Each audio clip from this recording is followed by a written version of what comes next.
रविवार को मध्य प्रदेश विधानसभा में नेता प्रतिपक्ष उमंग सिंगार इंदौर पहुंचे। यहां उन्होंने मीडिया से चर्चा की और बताया कि कांग्रेस विधायक दल की ओर से 21 और 22 जुलाई को मांडव में नव संकल्प शिविर आयोजित किया जा रहा है। इस 2 दिवसीय शिविर में राहुल गांधी वर्चुअल जुड़ेंगे। प्रदेश की घटनाओं पर चिंतन की आवश्यकता है। दलित पर अत्याचार, आदिवासियों की जमीन छीनी जा रही है, युवाओं के लिए रोजगार नहीं है, वहीं महिलाओं पर अत्याचार बढ़ रहे हैं। प्रदेश सरकार इन सब पर काम करने में विफल रही है। देश में 70 लाख झूठे मुकदमे कांग्रेस के खिलाफ दर्ज हुए हैं। वहीं भाजपा ने भ्रष्टाचार को शिष्टाचार बना लिया है। भ्रष्टाचार के मामले सामने आ रहे हैं। NHI के कई सारे पूरे मध्य प्रदेश में हम देख रहे हैं, अलग अलग सड़कें उखड़ रही हैं, साल भर नहीं हुआ है, 6 महीने नहीं हुआ है। इसको लेकर आपका क्या कहना है? और ये ग्वालियर में तो तीसरी बार सड़क धंसने का मामला सामने आया है। देखिए, मुझे ये भी संज्ञान है कि इंदौर में कई सड़कें पुनः क्या कह सकते, रिनोवेशन के लिए, हाँ, उसके लिए बनाई गई है। उसके नाम से पैसा निकाला गया है, ये भी मेरे पास जानकारी है। तो मैं यही कहना चाहता हूं कि क्या करेंगे, सवाल ये आता है घोटालों। हम तो आवाज बन रहे हैं, आवाज हम पूरी कांग्रेस पार्टी, सब विधायक, पूरे 64 विधायक पूरे मजबूती के साथ हर मुद्दे को उठा रहे। लेकिन सरकार कुंभकर्ण की तरह सो रही। हमने कई बार हमारे एक साथी विधायक कुंभकर्ण बनाया, इसीलिए बनाया कि सरकार सो रही है और जनता को अधिकार है कि अपनी बात पूछे। हम लोग उनकी बात उठा रहे निश्चित तौर से, और हर बार उठाएंगे जब तक सरकार नहीं जागेगी, जब तक हम सब विधायक मजबूती के साथ उठाएंगे। चुनाव अभी तक हुआ नहीं हुआ है, नाम घोषित नहीं हुए हैं। 30 दिन का समय दिया था, 30 जून तक आखिर ये जजमेंट हो जाएगा, पूरी रिपोर्ट हाईकमान तक पहुँच जाएगी। एक दूसरा, आपकी पार्टी के नेता राहुल गांधी ने भी हाल ही में असम के मुख्यमंत्री को जेल जाना पड़ेगा। ये इस तरह की डेवलप सार्वजनिक मंच से करना क्या किसी पार्टी के बड़े नेता के लिए उचित है? क्या जुडिशियली हुआ है राहुल गांधी कि वो आजकल खुले रूप से धमकी दे रहा है किसी इलेक्टेड CM को या किसी प्रदेश के मुख्यमंत्री को? देखिए, अब आप कोई प्रश्न पूछ रहे हैं कि तो मेरा आपसे माननीय है कि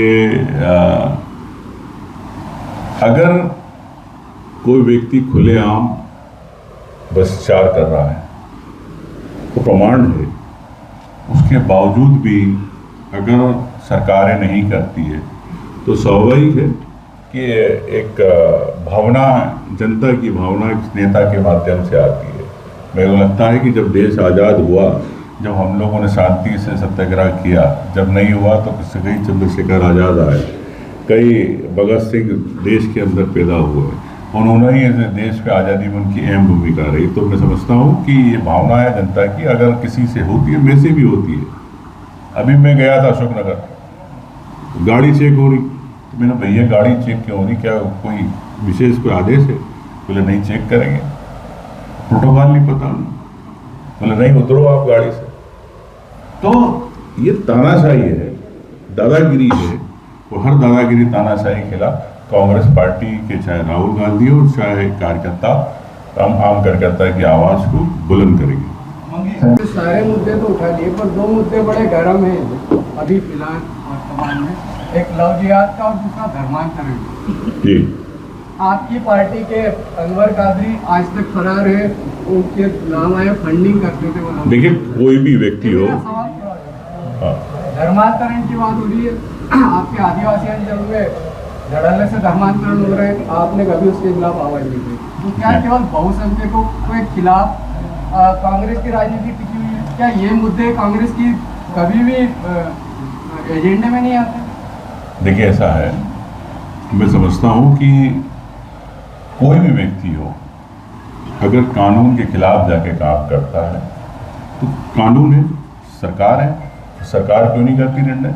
रही बात हम लोगों की बात, कांग्रेस पार्टी की बात, तो कांग्रेस पार्टी किसी भी कानून में अगर अपराध करता है तो उसके खिलाफ है, खड़ी।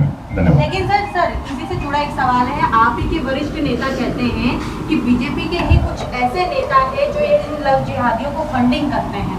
पीसी शर्मा जी ने भी हाल ही में कहा है। देखिए,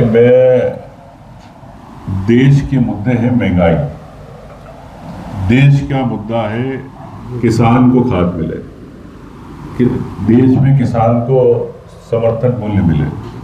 देश का मुद्दा है कि आज मैं मध्य प्रदेश की बात करूं कि आज मध्य प्रदेश में एमएसएमई की 500 फार्मास्यूटिकल की कंपनी थी जो बड़ी कंपनी को ड्रग सप्लाई करती थी, तो 400 क्यों बंद हो गई? क्यों आपने एमएससी के अंदर आपने 1750 करोड़ का बजट रखा? क्यों आप अनुदान नहीं देना चाहते? जब बजट नहीं है तो अनुदान नहीं कैसे दोगे आप? तो कैसे उद्योग आएंगे? कहां निवेश आएगा? तो ये मुद्दों को भटकाने की राजनीति है, तो इसके कांग्रेस पार्टी विरोध करती है। रही बात, मैंने फिर कहा है कि जो आदमी कानून के खिलाफ करेगा, कांग्रेस पार्टी उसके खिलाफ खड़ी है। धन्यवाद।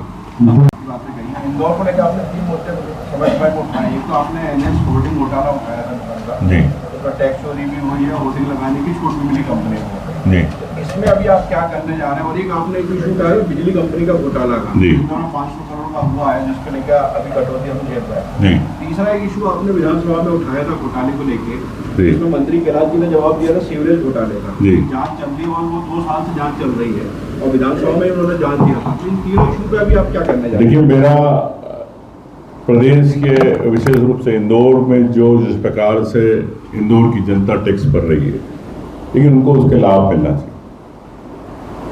इंदौर की जनता को ये नहीं पता कि उनके टैक्स से 5 किलोमीटर की लाइन सीवरेज की एक रात में डल जाती है। तो एक विपक्ष के नाते उस इंदौर की जनता के पैसे का हक, अधिकार दिलाना एक कांग्रेस पार्टी का फर्ज है। तो निश्चित तौर से इस बात को विधानसभा में उठाएंगे। रही होर्डिंग की बात, तो जहां होर्डिंग माफ कर दिए गए, आपने कोरोना के अंदर, कोरोना के बाद फिर आपने सरकारी धन से पैसे दे दिए, बिलिंग कर दी, तो ये भी एक ऑन पेपर घोटाला है। जिस भी कंपनी ने अगर इस पे घोटाला किया है, निश्चित तौर से इस पे भी हम विधानसभा में उठाएंगे। रही 500 करोड़ की आपकी बिजली की बात है कि कई पुरानी लाइनों को नई लाइन कागज पे बता के काम किया है, तो उसको भी मेरे पास कागज प्रमाण आए। लेकिन मैं यही कहना चाहता हूं कि ये पैसा किसका है? आपका, हमारा, सबका, एक आम व्यक्ति का पैसा। तो हम तो आपकी आवाज बनते हैं, हम लोग विपक्ष के नाते उठाते हैं, लेकिन समाज के हर व्यक्ति को जो पैसे टैक्स में, बिजली में दे रहा, पेट्रोल में दे रहा, डीजल में दे रहा, हर चीज पे टैक्स दे रहा, उनका भी अधिकार है कि आप भी आपकी आवाज को बुलंद करें। हम आपके साथ हैं, निश्चित तौर से उठाएंगे। ब्यूरो रिपोर्ट, सत्याग्रह न्यूज, मध्य प्रदेश।